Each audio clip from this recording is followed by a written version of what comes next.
Hello दोस्तों, स्वागत है आपका हमारे YouTube चैनल पर। दोस्तों, इन्वर्टर तो हमारे हर घर की ज़रूरत है, लेकिन आज की वीडियो है जो वो एक ऐसे टॉपिक पे बनाई गई है जिसकी है जो हमें कमेंट में बहुत से कमेंट आ रहे थे कि भाई इस टॉपिक पे वीडियो बनाइए। तो जो टॉपिक है उसको समझने के लिए बिल्कुल आपको शुरू से अंत तक वीडियो देखना है। अगर आपने वीडियो को स्किप कर दिया तो हो सकता है आप जो वीडियो में बताया गया काम है वो ना कर पाएँ। दोस्तों, कई बार क्या होता है, इन्वर्टर एक होता है लेकिन घर में जैसे घर परिवार में 2 मीटर लगे होते हैं। बिजली के मीटर 2 लग जाते हैं, 2 घर हो जाते हैं, 3 घर भी हो सकते हैं, 4 घर भी हो सकते हैं। अपने चाचा का, किसी का भी रिलेटिव का घर होता है, उनके घर में इन्वर्टर की सप्लाई नहीं होती है, लेकिन हमें अपने इन्वर्टर से उनको सप्लाई देना होता है। बल्कि उनके मीटर अलग अलग होते हैं, हमारा मीटर अलग रहेगा जो सरकारी मीटर रहेगा और उनका अलग रहेगा। तो क्या इस प्रकार हम एक इन्वर्टर से 3 मीटरों को सप्लाई दे सकते हैं? तो उसके लिए दोस्तों, उसके लिए कुछ खास शर्तें हैं, खास नियम हैं। अगर उन आप नियमों का पालन करेंगे तो ऐसा हो सकता है कि आप एक इन्वर्टर से 3 घर का लाइट है जो चला पाएंगे।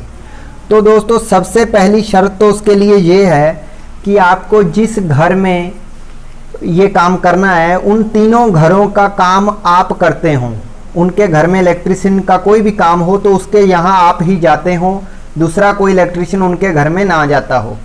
तो ये आपको ध्यान रखना है, क्योंकि जो ये काम है ये बहुत रिस्क का काम है। और दूसरी बात, हम आपको इस है जो बोर्ड पे समझाते हैं कि और इसके लिए क्या क्या शर्तें हैं। दोस्तों, दूसरी शर्त ये है इसमें कि अगर आपके घर में जैसे ये 3 घर हो गए, ये 1 हो गया, ये 2 हो गया, ये 3 मीटर हो गए मतलब, और इसमें से ये देखिए ये एक घर को आउटपुट चले गई, ये दूसरे घर को चले गई और ये तीसरे घर को चले गई, ये आउटपुट हो गई। और ये हमारे खंबे में 4 वायर जा रहा है जो हमारा बिजली का पोल है, जिसमें ये की न्यूट्रल है, ये है आर वाई बी। तो अब ये देखिए इसको जो दिया गया है एक न्यूट्रल तो इसमें दे गया, और जो फेस है ये इसमें आर में दिया गया, इससे आर में से इसमें फेस दे दिया इस मीटर को। तो आपकी ये इसमें नियम है कि इस मीटर को भी न्यूट्रल यहाँ से और फेस है जो वो आर से ही देना पड़ेगा, और इस मीटर में भी वही है, न्यूट्रल यहाँ से और फेस इसमें आर से ही देना पड़ेगा। ऐसा नहीं है कि इस मीटर को वाई फेस आ रहा है, तीनों मीटरों का फेस है जो एक होना चाहिए। और तीनों मीटर में घर में जो मेन स्विच लगा है उसमें फेस और न्यूट्रल सीधे, तीनों के सीधे होने चाहिए। ये देखिए इस तरफ फेस आ रहा है, इस तरफ न्यूट्रल, इसका भी इस तरफ फेस होना चाहिए, इस तरफ न्यूट्रल। अगर किसी भाई ने इस मीटर का तो फेस सीधा रह गया, किसी इलेक्ट्रिशियन बोर्ड वाले ने आकर के इसका न्यूट्रल इधर कर दिया, इधर का इधर कर दिया, कभी तार टूट गया तो तार उल्टा जोड़ दिया, तो आपका इन्वर्टर काम नहीं करेगा। बाकी वायरिंग इन्वर्टर की वैसी करनी है आपको, एक तार उनके घर में ले जानी है, जो एक तार हमारे इन्वर्टर के पीछे से एक तार निकलती है तो वही तार हमारी इस घर में आ जाएगी, यहाँ से यहाँ, यहाँ से यहाँ। लेकिन ये शर्तें हैं कि ये सीधे होने चाहिए तीनों फेस, और तीनों फेस से जो बिजली का पोल है उसमें से न्यूट्रल भी तीनों मीटरों को एक तार से ही देना चाहिए, और फेस भी इसी तार में से, जिस फेस से लिया गया है उससे। मतलब अगर वाई में से इस मीटर का है और इसके घर में इन्वर्टर लगा हुआ है तो इन मीटरों को भी फेस है जो वाई वाले फेस से ही लेना पड़ेगा। और दोस्तों, तीसरी बात ये है, आपने इन्वर्टर इस प्रकार इंस्टॉल कर दिया, लेकिन अब आप जब देखो लगा करके आप सोचोगे कि अब हमें चेक कर लेना है कि काम कर रहा है कि नहीं। इसके घर में आपने इन्वर्टर लगा लिया और आपने इस घर की मेन स्विच बंद कर दी। मेन स्विच जब बंद करोगे तो इस घर में सप्लाई रह जाएगा। आपने इसकी मेन स्विच भी बंद कर दी और इसकी मेन स्विच भी बंद कर दी, लेकिन अब इनके घर में इन्वर्टर नहीं चलेगा। आप सोचोगे यार हमसे तो गलती से इन्वर्टर गलत लग गया। ऐसा नहीं है, क्योंकि जब आपने इनकी मेन स्विच बंद कर दी तो इनका जो न्यूट्रल है वो कट गया, जो न्यूट्रल है वो कट गया, और न्यूट्रल कटने से जो इनके घर में इन्वर्टर के लिए न्यूट्रल जाना था वो बंद हो गया। समझ गए? तो अब आप सोचोगे कि ये तो हमारा फेल हो गया, नहीं चलेगा। ऐसा नहीं है। आप मेन स्विच कट के उसको चेक मत कीजिए। आप या तो ट्रांसफार्मर जहाँ से मेन सप्लाई आ रहा है, गाँव के ट्रांसफार्मर का जो मेन है उसे काट दीजिए, तब भी ये काम करेगा। और जब ग्रिड में से लाइट कटेगी तो समझिए कि न्यूट्रल तो इनका एक साथ रहेगा, मेन स्विच सभी घरों का ऑन रहेगा, तो भी ये वर्क करेगा। आप अगर ऐसा सोचो कि हम इसका मेन स्विच काट करके तीनों का देखें तो वो वैसे वर्क नहीं करेगा। वर्क तो करेगा, लेकिन उसका न्यूट्रल कट जाएगा ना, जिस घर में लगा है उस घर में तो लाइट रहेगा, बाकी जगह लाइट बंद हो जाएगा इन्वर्टर का।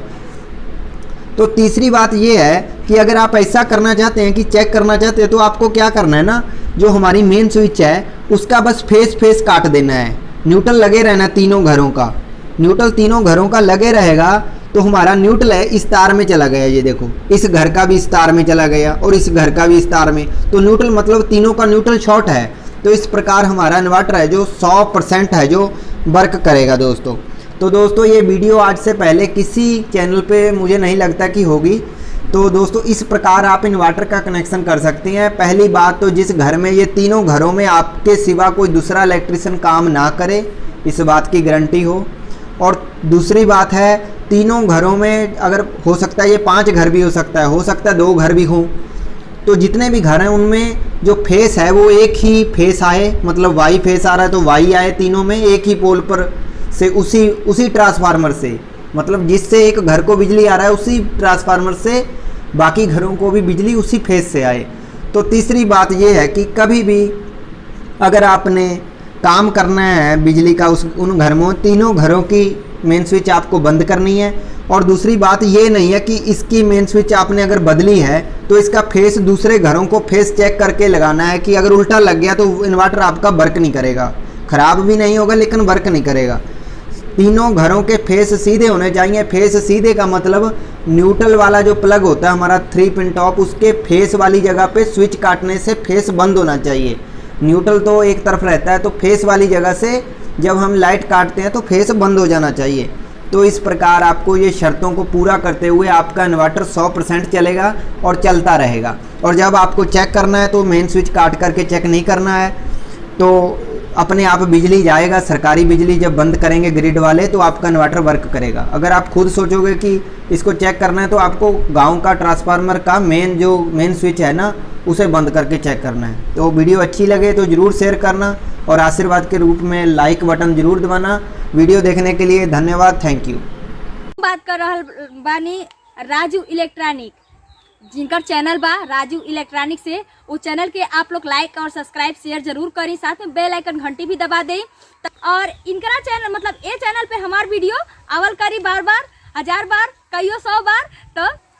तो जैसन कि आप लोग जाना तानी कि ये चैनल पे ऐसा वीडियो आएला, यानी कि इलेक्ट्रॉनिक से संबंधित आप लोग देखब और उसमें बहुत सारा सीख मिली आप लोग के, जहाँ पे कोर्स करावल जाला इलेक्ट्रॉनिक से संबंधित। आप लोग ये चैनल राजू इलेक्ट्रॉनिक, याद रहे नाम राजू इलेक्ट्रॉनिक, और साथ में बेल आइकन घंटी जो बड़का वाला घंटा होला ना, ऐसे टन दे जब दबा दिया लोगन, सथवा में जो ललका बटमिया बा बगलिया में ओके ऐसे टिप दिया लोगन। ठीक बा, तब तक के लिए बाय बाय।